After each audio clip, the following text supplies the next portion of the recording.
Hello, I'm Steve Rowe, Executive Director. Today is Wednesday, August 12th. It's my turn to record our weekly video message to Oak Knoll residents and their loved ones. I'm going to read more today than I have in my most recent messages because I want to make sure that I cover all the important messages. We're happy to report that we are still COVID-free within our resident population and still have only one active employee who has been positive. Our administrator, Kim Bergen-Jackson, provided the weekly message last week, and she broke tradition by recording on Monday. The reason for that was that we wanted to get the message out the day before we plan to enter phase 3 of our reopening plan. Kim also provided a written communication last week that explained what would change as we went from phase 2 to phase 3. On Tuesday, August 4th, just 8 days ago, we started to allow visitors back into the building with phase 3. We are not back to the pre-COVID days when our guests could come and go freely. There are rules associated with visits that we must enforce in order to be as safe as possible. For independent living residents, we are currently allowing your adult guests to visit you in your apartments. You can have 2 people at a time visit, and visitors must go straight from the screening table to your apartment and then back out when the visit is finished. We currently are not allowing visitors in the common areas of the building because we want to be respectful of your neighbors who may not feel comfortable yet being around outside people.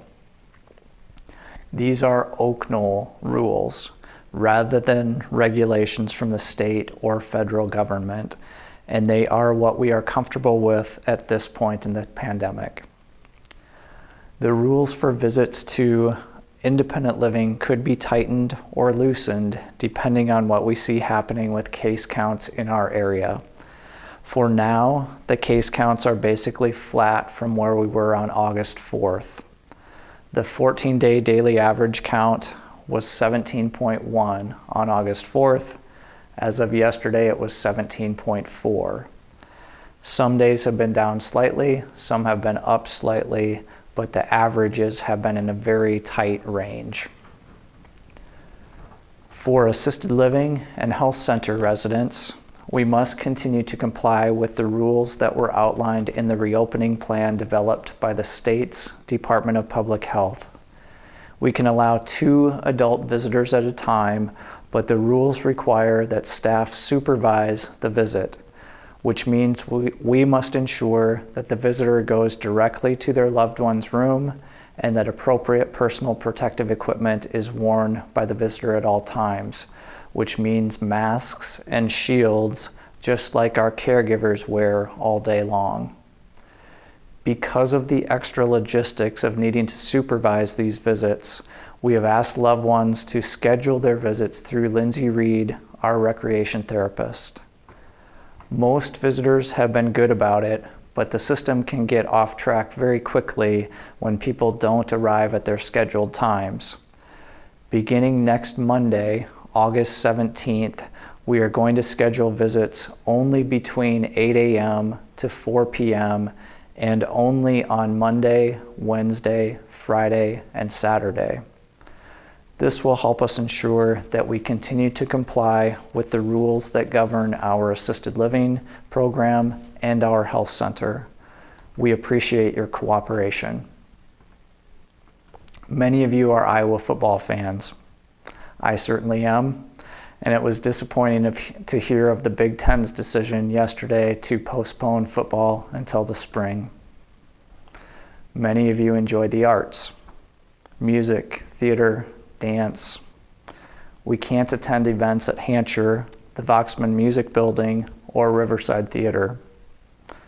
We all continue to grieve our losses in different ways. But we are also incredibly resilient. We will survive, and we will help each other to get through these long days to better ones ahead. On my drive to work this morning, I heard a snippet of Coach Jim Valvano's 1993 speech as he was fighting the cancer that would eventually kill him less than 2 months later. I watched the entire 11-minute speech a few minutes ago as I was preparing for this video update. You might want to watch it on YouTube.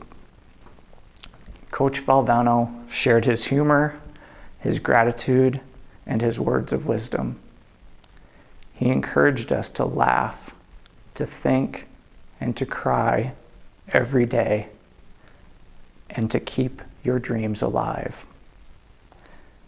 Near the end of his speech comes the line, "Don't give up, don't ever give up." Please keep your dreams alive. We will get through this together. Take care.